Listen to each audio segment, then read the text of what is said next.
Hello my friends, welcome again to my video channel. Today we continue our work on the Drake TR7. We still have the problem with the VCO stability or instability. As we have seen in the last video in part 2, the change of the cap diodes didn't solve the problem, so there are other components involved. Let's start. As a resonance of video part 2, I got some hints, some emails. I say thanks to all who gave me some tips. The voltage regulator 78L05 could have self-oscillations. Yes, I admit I didn't check self-oscillations of this IC. It is known, I read since decades about self-oscillation of such voltage regulators, but I've never seen one self-oscillating, but I will check it. The VCO high, which has a problem, may have a low output voltage. This will cause a PLL not to lock or to unlock sometimes. Some hints for the replacement of the SPF 796. It seems to be that this is a normal depletion type FET, and any other could also be used for this purpose. It's just an oscillator. We need sufficient gain and sufficient frequency, because the maximum frequency is nearly 80 megahertz. Another useful hint was that the PLL itself has instability or stability problems.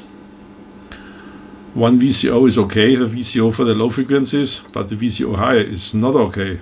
This may be caused by different PLL response of this VCO due to different characteristic of the cap diodes. We have the original ones in, as we have seen, but maybe there's still another problem, or simply a faulty filter cap or so, which is okay for the low frequency VCO but not okay for the high frequency VCO.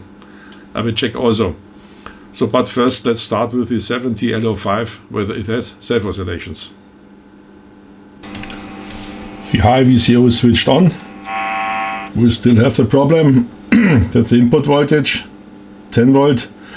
We have 2 volt per division. The ground reference is here, that's 0 volt, and that's the output, that's 5 volt. We cannot see any oscillation. It's 1 microsecond per division. Now I will go to AC coupling and see whether I can see anything in the output. The scope now is set to 10 millivolt times 10 of the probe. We have 100 millivolt per division AC coupling. First I check the ground connection. And the ground connection shows us there is something. That's a loop. I've connected the ground of the scope to the adapter or to the extender. That is a 10 volt input. We can see nearly the same value. And this is the output, the 5 volt output. And here we have also the same frequency response or amplitude response.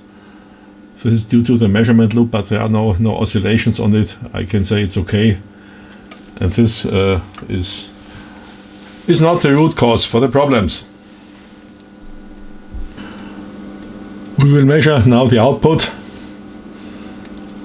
of the 2 VCOs, this one and this one, switched by these 2 diodes. Transformer impedance matching to the up converter and to the translator board.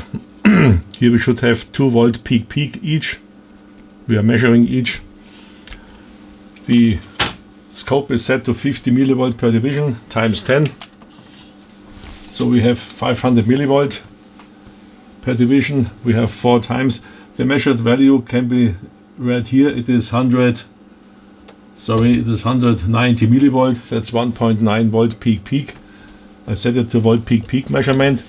This is for 14 megahertz.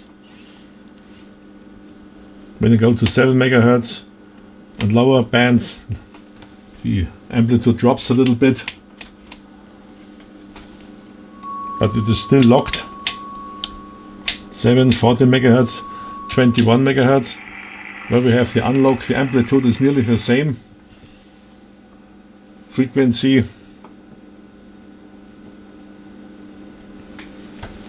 .75 that it should be.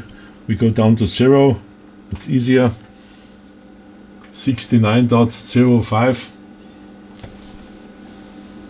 This is 21 megahertz plus 48. The first IF. Then we come to 69.50. The IF is 48.05. That's exactly the frequency is okay. There's only okay. Now it is okay. Oh, my magic finger. Frequency jumped a little bit. We have some FM on it, but the amplitude didn't drop. And 28 megahertz. We have also sufficient output in one direction. That's for the what is it? To the up converter. And then I go to the cable, to the coax cable.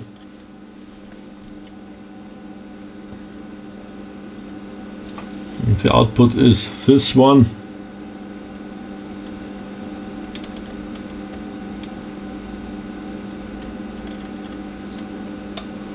Same value.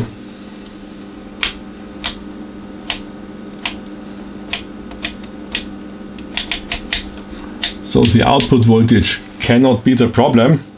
Both VCOs generate the same output voltage, and I'm sure it is sufficient for the application here. This coax cable goes to the translator board where the PLL is fed back. So I'm sure to say that the VCO amplitude is not the problem and the VCOs are supplying sufficient output voltage for all bands. No problem. One of my viewers brought in the idea to measure the output not only with a scope, as we see here, but to use a spectrum analyzer for any parasitic oscillations. Okay, I'm quite sure if the parasitic oscillations would be essential, we could see them here, but okay, let's check it with a spectrum analyzer. I use my Tektronix and I have here a probe with 500 ohms, 10 by 1. I cannot connect a 50 ohm input directly, but this 500 ohm is okay for the purpose. Just to check, we are in the range of 21 megahertz. When I connect the 500 ohm probes in parallel to the output, we see a little bit a drop in the amplitude, but it is not relevant, so we can accept it. And I will connect now the spectrum analyzer and see what happens. By the way, this amplitude drop does not cause problems.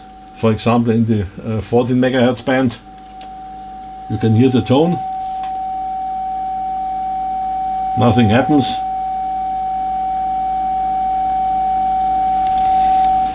It's okay. Let's go back to 21. It is not synchronized. The PLL is obviously not locked. Now let's have a look at the spectrum analyzer.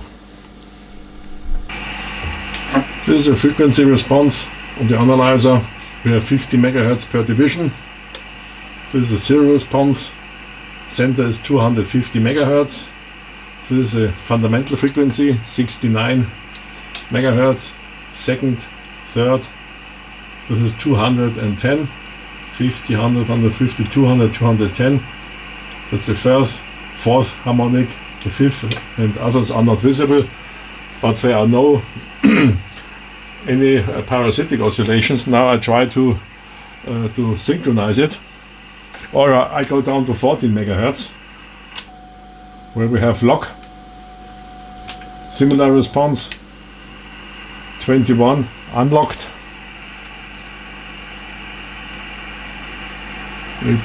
Maybe I get it synchronized.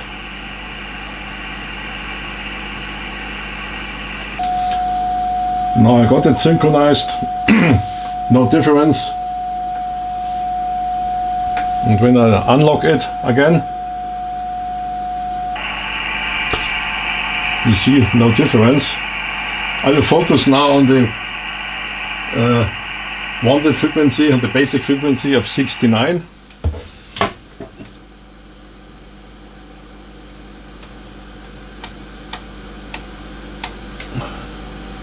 Now I managed to lock it, 69 megahertz, 50 kilohertz per division resolution, and the selectivity is, as I see, 10 kilohertz. And when I unlock it again,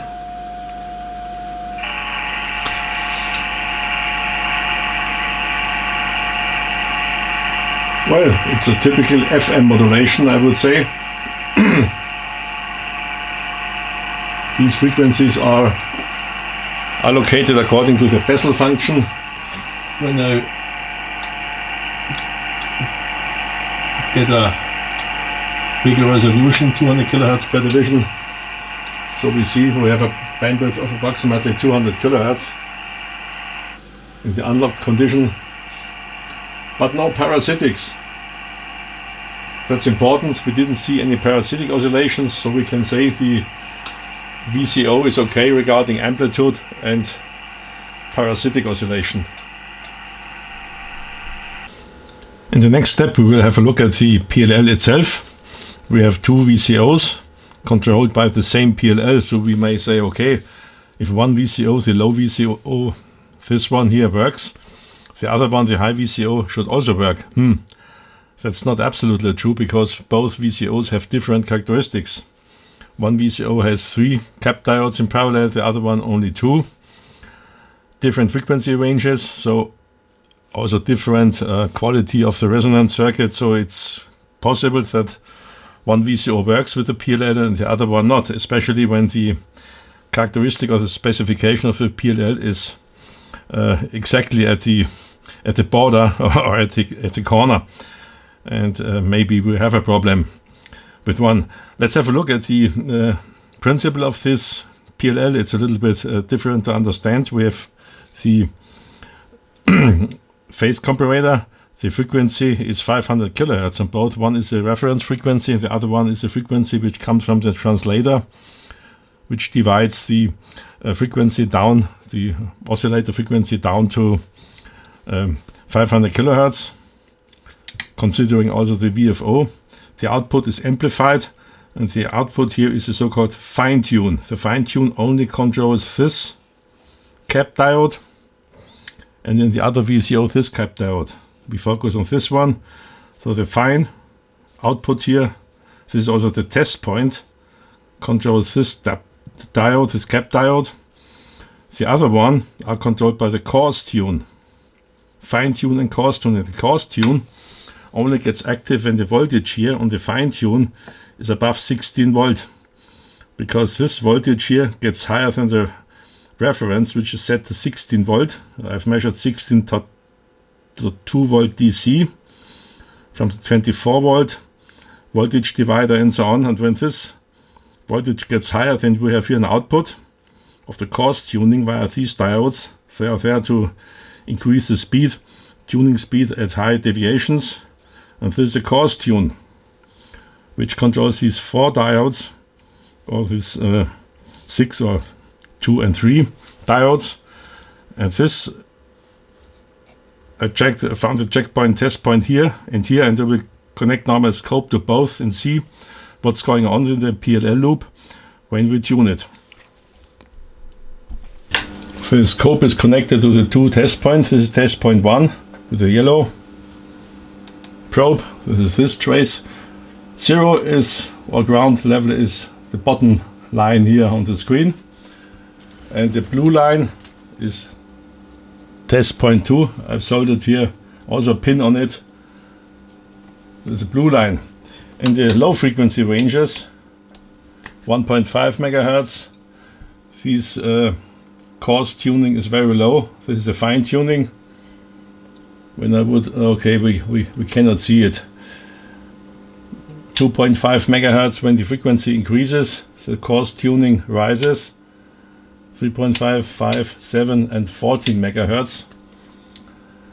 These, the coarse tuning increases, of course, the voltage to shift the whole VCO to the higher frequencies. And the fine tuning is stable. It's always around about 15, 16 volt. And now when we go to 21, we can see what happens.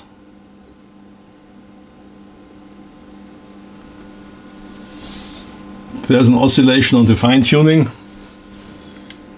28 looks a little bit different.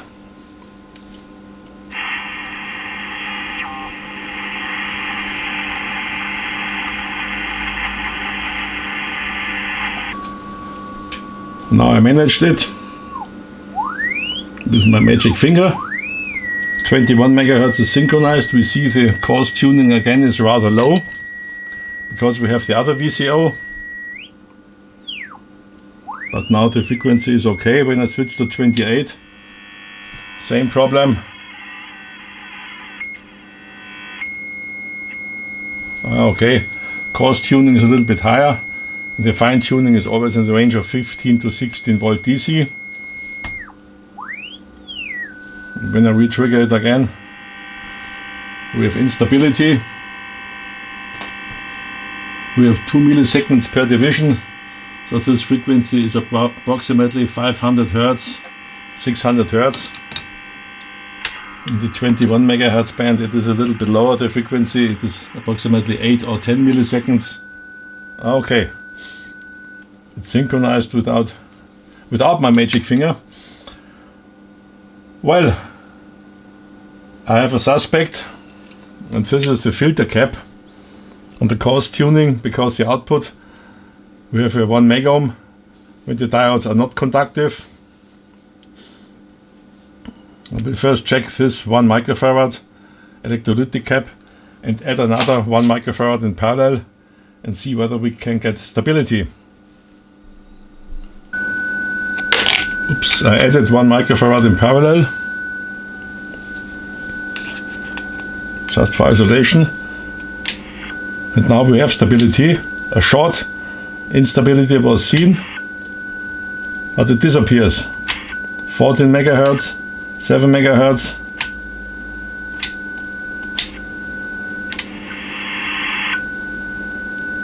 Okay, seems to be not perfect, but maybe the problem is the capacity of this 1 microfarad electrolytic cap.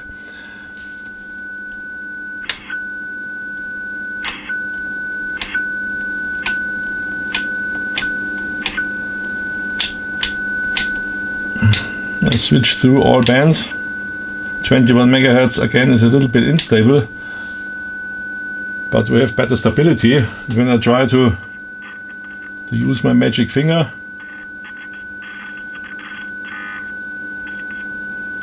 you see the system reacts, of course.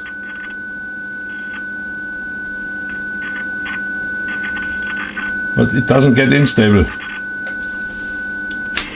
21 megahertz also. There is still a tendency to instability, but it gets better. Maybe we have a problem with this electrolytic cap. I will take it out and measure it, and by the way I will check, of course, also these diodes here, these components. Maybe we have a problem here. Could also be. This capacitor, it's a tantalum cap, measures 1 microfarad, quality factor of 36.9, 37 at a frequency of 1 kilohertz, so it is perfect. And I will solder it in again.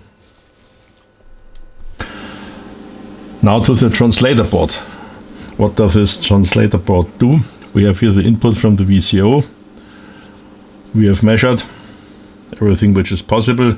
On this side we have the PTO input and the 40 megahertz reference frequency. The PTO runs in the range of 5 megahertz. So we have here in this mixer the output frequency 45 megahertz, 40 plus 5. And this 45 megahertz is mixed with the VCO input, so that the difference here is in the range between 3 and 33 megahertz. This is a low pass filter. Here we will measure the output. This goes into this amplifier, and this amplifier here drives the input of the digital part, which is the division by N, which is set by the range switch or the digital board, TR7. And here we have the output of the 500 kilohertz. whatever we have here, the output is always 500 kilohertz, which is compared in the VCO board in the PLL loop with the 500 kilohertz reference frequency, so that the VCO is controlled in this way that we have here always 500 kilohertz.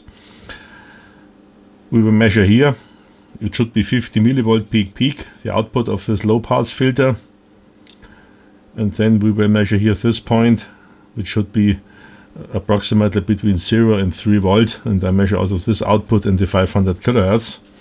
But first let's start here with this 50 millivolt peak. The translator board is on the extender. I've soldered here a short piece of wire to this point, which is a 50 millivolt peak, the output of the low pass filter, which is here. And it goes to this point. This is also a checkpoint, but it's easier for me to measure it here. And we see we have 20, we have a 2 millivolt times 10, we have 20 millivolt per division, so we have 50 millivolt peak in the 28 megahertz range, 21, 14, 7 megahertz, 5, 3.5, 2.5 and 1.5. So this amplitude is constant. You hear the beat tone of the calibrator signal on all bands. 21, we have the full amplitude. 25 sometimes synchronizes, sometimes not, but we have here also the full amplitude. So the amplitude at this test point cannot be the problem, in my opinion. Maybe there's a problem anywhere else. Let's go to the next test point. We have seen that this test point here is okay. The 50 millivolt. We go to the end of this amplifier chain and check this one. And the test point is there. I've also wired a short piece of wire to it. We have 1 volt per division now, considering the probe. Should be 3 volt peak. We have 2 volt peak. 28 where it locks, it is a little bit less. 1.8. 21 we have no lock. 14 megahertz we have a lock. 7, 5. That means the input of this digital part here has a necessary amplitude and it works. We go to pin 12 now. I hope it's rather easy.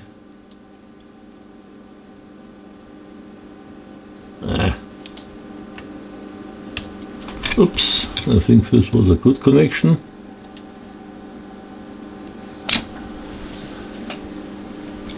This is pin 12 now. 14.7 megahertz. 21, 28. So we have everywhere a square wave, which can be expected. We have no jitter. I can't see any jitter.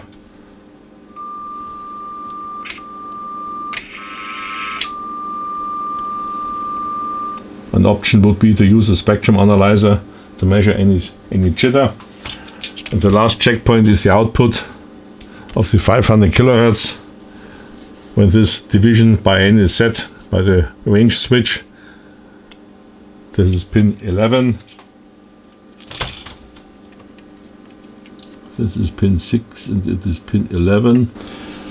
And here we have the 500 kilohertz output. 28 synchronized in the moment. 21 not, but we also have constant 500 kilohertz output.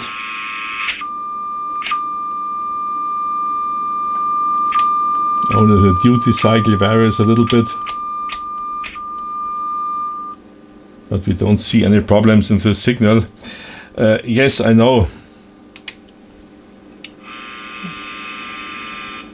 When you have a not stable VCO, this signal should have a little bit of jitter, but I want only to show that it is present at 500 kilohertz, and as I have seen, the translator board is not a problem. Maybe I'm wrong here, but I'm sure the translator board works as it should. We have the input and the output signals as we can expect. So I don't think that there is a problem with the levels.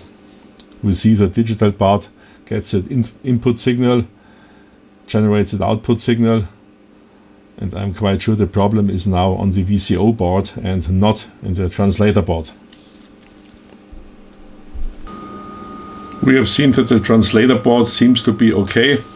What is a little bit astonishing now, that the 28 MHz range always produces a lock. I can switch to it, 21 not, back to 21, permanently lock. The VCO board is now in place in the shielded chamber, but the metal shield of the board itself, this shield is not in place up to now. Maybe the situation gets better when I install it. But there are some other components in the PLL loop, in the feedback, in the negative feedback of the operational amplifier, which amplifies the PLL voltage. Maybe there is a problem. There's another tantalum cap I've seen, or resistor has lost its value, drifted away. Such things happens in such old radios. Anyhow, I will focus now on the VCO board again, go back to it, look for the solution we have seen when I increase the time constant from 1 microfarad up to 2 microfarad. This is from 1 second, because the series resistor is 1 megohm. Is it 1 megohm? Yes, it is 1 megohm. Sorry, 10 megohm. 10 megohm times 1 microfarad is 10 seconds. When I increase this time constant to 20 seconds, the system is stable. Maybe if there's another problem, we have here an operational amplifier. I will show it in the next video with some feedback components. Maybe the problem is in this part. That's the end of part 3. I think we have a good progress now. I'm very sure, let me say 90%, that the error is in the VCO board and not in the translator board. That's also an important result of our examinations. So I can only say, stay healthy, stay tuned. See you on this channel.